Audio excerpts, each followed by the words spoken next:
Kualitas imunitas itu ditentukan juga dari cara berpikir, dari kondisi emosi kita. Semakin tinggi emosi kita, maka kualitas daya tahan tubuh kita akan menurun. Semakin tinggi kita stres, daya tahan tubuh kita semakin kurang. Salah satunya puasa yang fungsinya adalah untuk mengendalikan stres pikiran kita. Al-Quran itu diturunkan bulan Ramadan. Di mana Al-Quran itu fungsinya ada sebagai apa? Sebagai petunjuk bagi manusia. Jadi petunjuk apa? Petunjuk untuk bisa membedakan furqan, yang salah dan yang benar. Jadi kalau Ramadan isinya tidak dengan kita membaca Al-Quran, lalu kita tidak kaji isinya, kita tidak amalkan, berarti Ramadan kita sudah setengah kita sia-siakan.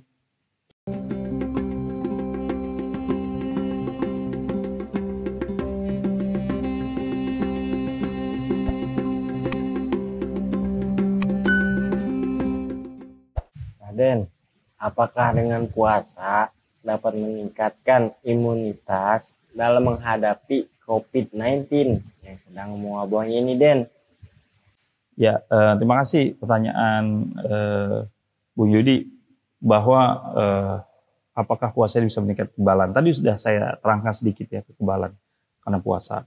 Jadi penelitian-penelitian itu di luar sana dan di dalam kita juga, di dalam negeri kita melakukan penelitian, di luar juga penelitian. Ternyata memang sebagian besar para peneliti itu menyatakan bahwa sepakat bahwa memang puasa itu meningkatkan imunitas atau kekebalan tubuh.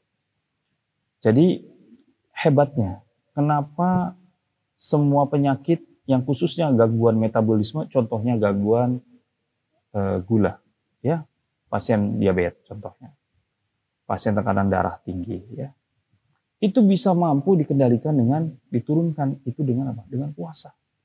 Otomatis. Kenapa? Karena kalau penyebabnya karena adanya penumpukan gula, pasien gula itu kan karena banyak makan gula ya, kelebihan. Sementara ada kondisi di mana tubuhnya tidak mampu mengolah gula tersebut.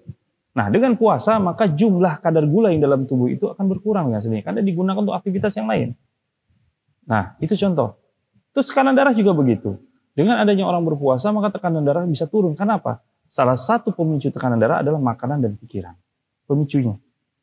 Jadi kalau orang makanannya yang mengandung, contohnya larangan adalah mengandung garam, mengandung lemak tinggi.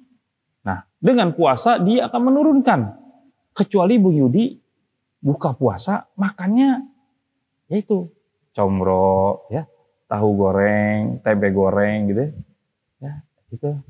Nah itu buka puasa dengan hal yang memang tidak disunahkan oleh Rasul. Sementara Rasulullah menyunahkan puasa itu dengan yang manis, bukalah dengan yang manis-manis. Contohnya apa? Kurma, ya. Setelah itu minumnya dengan apa? Dengan madu. Insya Allah itu bisa menurunkan apa yang sedang kondisi bermasalah dalam tubuh kita. Tekanan darah turun, gula pun bisa turun. Nah yang kedua, kekebalan. Yang tadi sudah diterangkan. Syarat puasa itu meningkatkan kekebalan adalah syaratnya satu. Makannya, sahurnya benar, bukanya benar. Kalau Bung Yudi puasa tidak sahur, bukanya langsung buka puasa makan bakso, nah ini dia kan.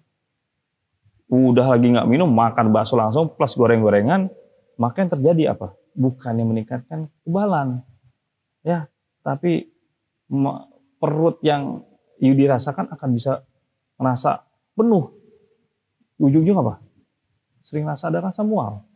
Karena apa? Karena tubuh ketika lambung kosong diisi langsung dengan makanan yang banyak dan zatnya pun zat yang tidak bisa diolah, artinya yang tidak langsung bisa diolah. Kalau orang berpuasa, kenapa kata Rasul banyak buka makanan yang manis korma? Karena ketika lambung kosong dikasih makanan ringan yang satu keluarga dengan buah-buahan, kan korma buah-buahan ya, maka lambung itu luar biasa. Jadi kerjanya nggak optimal, nggak kagetan. Tapi kalau lagi kosong dikasih bakso, kagetan dia. Kasih gorengan, kagetan dia. Nah, kagetannya ini kondisi peningkatan asam lambung yang mendadak itu yang membahayakan karena gasnya ini nih yang membuat kita nanti ujungnya akan mengalami permasalahan di dalam lambung kita. Penyakitnya namanya gastritis. Nah itu bukan lagi bisa meningkatkan kekebalan tapi menimbulkan masalah dia. Maka mulai dengan makanan yang sehat. Ya, yang kedua jangan lupa puasa Ramadan itu harus diisi dengan hal yang positif. Karena kalau Bu Yudi puasa, maaf ya, kerjaan yang menggosip, nah, tidur baik, ya kan? gosip aja, marah-marah aja, gitu kan. Jadi dari sahur sampai asar tidur terus, bangun marah-marah gitu. Itu nggak akan mungkin meningkatkan imunitas. Kenapa? Karena imunitas itu ditentukan juga dari cara berpikir, dari kondisi emosi kita. Semakin tinggi emosi kita, maka kualitas daya tahan tubuh kita akan menurun. Semakin tinggi kita stres, daya tahan tubuh kita semakin kurang. Salah satunya puasa yang fungsinya adalah untuk mengendalikan stres pikiran kita. Ya, maka isi puasa itu di dalam Al-Quran, di surat Al-Baqarah ayat 185 diterangkan. Bismillahirrahmanirrahim. Sahur Ramadan alladzi unzila fil Qur'an hudan linnasi wa bainatin minal huda wal furqan. Ya. Syahrul Ramadan alladzi unzila fil Qur'an hudan linnas wa bainatin minal huda wal furqan. Jadi artinya apa? Al-Quran itu diturunkan bulan Ramadan. Di mana Al-Quran itu fungsinya ada sebagai apa? Sebagai petunjuk bagi manusia. Jadi petunjuk apa? Petunjuk untuk bisa membedakan furqan, yang salah dan yang benar. Jadi kalau Ramadan isinya tidak dengan kita membaca Al-Quran, lalu kita tidak kaji isinya, kita tidak amalkan, berarti Ramadan kita sudah setengah kita sia-siakan. Karena saatnya orang untuk mengembalikan kemampuan berpikir itu di bulan Ramadan. Jadi dengan waktunya banyak libur, makanya disunahkan oleh Rasulullah jangan melakukan pekerjaan yang berat-berat di bulan Ramadan. Itu hukumnya makruh. Jadi mencari uang yang optimal di bulan Ramadan karena nanti mendekati Lebaran gitu kan, mau nyimpen banyak nih supaya dapat THR atau apa segalanya, dioptimalkan dari pagi sampai malam gitu, nggak boleh. Gitu. Itu Rasul tidak memberikan petunjuk seperti itu. Nah, jadi kita coba untuk istirahatkan diri kita dan isi waktu kita dengan baca Al-Quran. Kita kembalikan kondisi pikiran kita dengan kita membaca Quran, mudah-mudahan apa? Mudah-mudahan apa? Mendapatkan petunjuk dan tenang. Dan insya Allah puasa kita yang tadi bisa meningkatkan kekebalan. Yang kedua, wabah COVID ini kan bikin orang jadi paranoid ya. Bikin orang jadi pada takut. Iya kan, masjid kosong. Ya, pasar setengah kosong. Ya, semua kosong. Walaupun beruntungnya ada wabah COVID ini, salah satu yang negatif juga hilang. Berhenti sebentar. Contohnya apa? Tempat pelacuran berhenti. Tempat perjudian berhenti. Ya. Kafe berhenti, diskotik berhenti. Tempat tongkrongan diusir polisi. Nah, kan? Dalam dari jam 10 diusir udah kan? Jadi ada manfaatnya juga gitu loh. Maka untuk itu ini kondisi yang bikin stresnya karena kondisi pemerintah memberikan aturan social distancing, yaitu menjauhkan jarak, dan aturan yang memang seperti karantina wilayah atau lockdown yang sudah kemarin saya terangkan ada beberapa tentang aturan PSBB itu sebenarnya banyak masyarakat yang mengalami apa? Stres. Nah, stres ini jikalau dimasukkan dalam bulan puasa masih stres juga, berarti kekebalannya khawatirnya tidak mencapai optimalisasi sehingga kalau nanti nauzubillahi jangan sampai kita tertular COVID kan? Nah, sementara walaupun COVID ini tidak mematikan, COVID ini tidak membahayakan ya, tapi COVID ini bisa mematikan dengan izin Allah kalau ada penyakitnya penyertanya.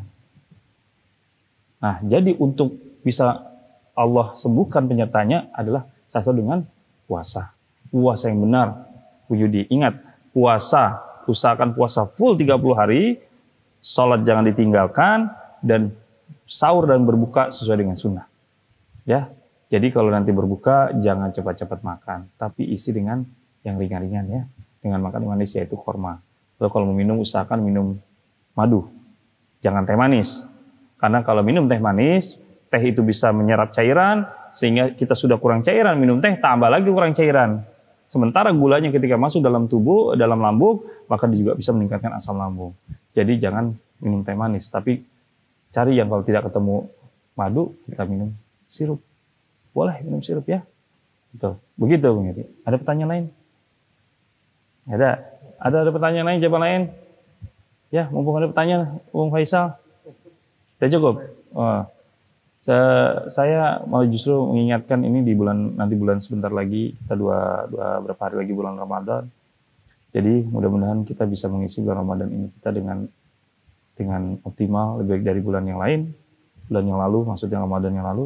Yang kedua, semoga pemerintah bisa memberikan sebuah kebijakan untuk tetap kita nih yang menjalankan puasa diizinkan untuk bisa sholat berjamaah di dalam masjid.